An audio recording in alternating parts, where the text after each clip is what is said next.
Grüß dich, herzlich willkommen. Schön, dass du da bist. Ich freue mich, dass du mich wieder in dieser sternenklaren Nacht an meinem Lagerfeuer besuchst. Heute spreche ich darüber, wie sehr du die Welt verändern kannst, indem du einfach auf dich selbst achtest. Wir leben in einer besonderen Zeit. Es ist eine Zeit der großen Veränderungen. Nicht nur in der Weltpolitik, sondern auch bei jedem einzelnen Menschen selbst. Es ist jetzt die Zeit gekommen, in der jeder Mensch eine klare Entscheidung treffen muss. Auch du. Es geht um die Entscheidung, ob du weiterhin an den alten Strukturen und Gewohnheiten festhalten willst, ganz egal wie schlecht es dir damit geht, oder ob du den Schritt zu etwas völlig Neuem wagst. Etwas, bei dem du vielleicht noch nicht genau weißt, wo es dich hinführt, aber zu dem dein Herz ganz klar Ja sagt. Es beginnt bereits mit dem Wort Nein. Ein klares Nein ist der erste Schritt, mit dem du signalisierst, Stopp, bis dahin und nicht weiter. Ich bin damit nicht einverstanden. Wichtig ist hier aber auch, dass du nach dem gesprochenen Nein auch entsprechend handelst. Einfach nur abzuwarten und zu beobachten, was dann im Außen passiert, funktioniert nicht. So wird sich nie etwas in deinem Leben ändern. Zumindest nicht so, wie du es dir vielleicht wünschst. Ich möchte dir dazu mal ein fiktives Beispiel geben. Stell dir vor, du arbeitest zusammen mit 9 anderen Menschen in einer Firma.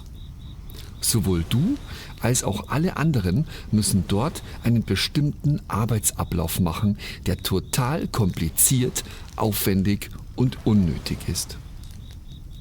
Alle wissen das und hassen diese Tätigkeit, weil sie über 40 Minuten Zeit in Anspruch nimmt, in der man sich sehr stark konzentrieren muss. Jeder lästert darüber, aber trotzdem sagt niemand dem Chef etwas, weil er so unsympathisch und arrogant ist. Wir haben hier also 10 Menschen, inklusive dir, die sich den ganzen Tag bei dieser Tätigkeit schlecht fühlen und jedes Mal gegen einen inneren Widerstand ankämpfen, wenn sie das tun. Was wird sich ändern, wenn niemand mit dem Chef spricht? Nichts. Was passiert, wenn du jetzt für dich entscheidest, dass du das nicht mehr möchtest? Du gehst zum Chef und sagst ihm, dass diese Tätigkeit deiner Meinung nach viel zu kompliziert ist. Dann begründest du das entsprechend und machst ihm sogar einen Verbesserungsvorschlag, wie es viel schneller und einfacher gehen würde. Was glaubst du, was dann passiert? Nun, vermutlich wird dir der Chef gar nicht richtig zuhören und dir in einem herablassenden Tonfall sagen, dass das schon immer so gemacht wurde und dass die anderen 9 damit ja auch kein Problem haben. Es wird also vermeintlich nichts bewirken. Aber die anderen 9 haben es mitbekommen, was du getan hast. Durch dein Handeln wissen sie jetzt, dass du den Mut hattest, zum Chef zu gehen, um mit ihm darüber zu sprechen. Und dein Mut motiviert sie dazu, endlich offen über dieses Thema zu sprechen. Es stellt sich heraus, dass sich 2 deiner Kollegen nicht auf dieses Thema einlassen wollen, aber die 7 anderen stehen voll und ganz hinter dir. Und so gehst du am nächsten Tag wieder zum Chef und bringst dein Anliegen erneut vor. Diesmal aber nicht alleine, sondern zusammen mit 7 anderen Kollegen. Was glaubst du, wird der Chef machen, wenn 8 Menschen um seinen Schreibtisch herumstehen? Er wird dir diesmal zuhören, denn zusammen habt ihr mehr Gewicht. Und vielleicht wird er sich dadurch umstimmen lassen und die Veränderung genehmigen. Vielleicht wird er euch aber auch mit einem Tobsuchtsanfall alle aus dem Büro schmeißen und wieder nichts ändern. Wer weiß das schon? Eines ist jedenfalls sicher. Er weiß jetzt, dass 80% seiner Mitarbeiter mit einem bestimmten Arbeitsablauf nicht einverstanden sind und in diesem Punkt fest zusammenhalten. Glaub mir, er wird darüber nachdenken. Und ich bin mir ziemlich sicher, dass er früher oder später diesen komplizierten Arbeitsablauf abschaffen wird. Was ich dir mit diesem Beispiel sagen will, ist: Warte nicht, bis andere in deinem Leben etwas ändern, sondern tue es selbst. Damit meine ich jetzt nicht, dass du auf die Straße gehen sollst, um gegen etwas zu demonstrieren. Denn so richtest du deine Aufmerksamkeit wieder auf das, was du nicht willst, und gibst ihm sogar noch Energie.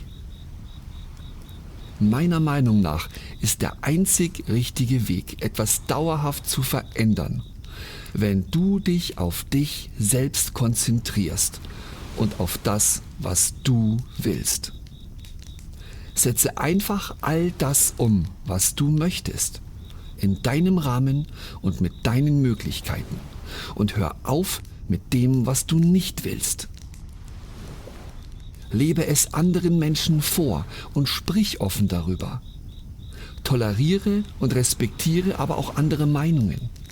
Ganz egal, was du tust, mach es in Frieden und Harmonie. Lass dich von niemandem verunsichern oder provozieren. Erst recht nicht von den Medien. Bleib immer bei dir und zieh dein eigenes Ding durch.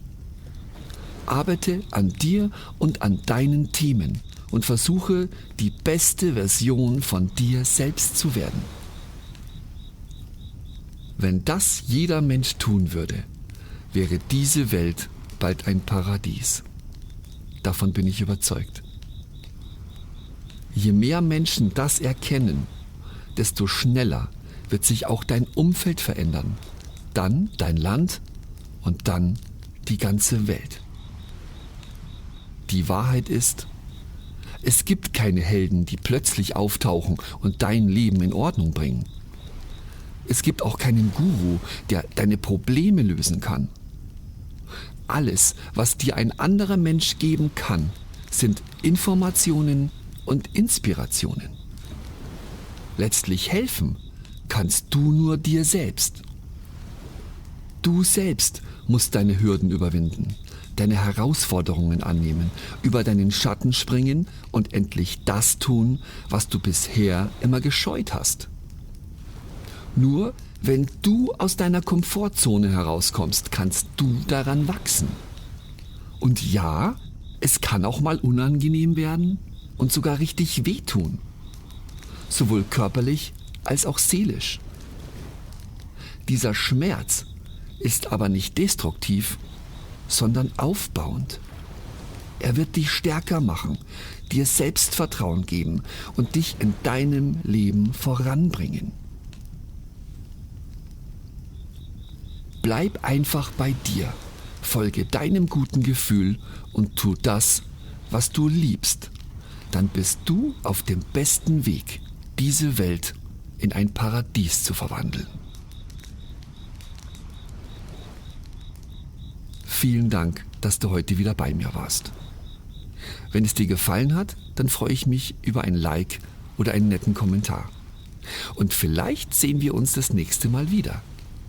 Bis dahin wünsche ich dir von ganzem Herzen nur das Beste.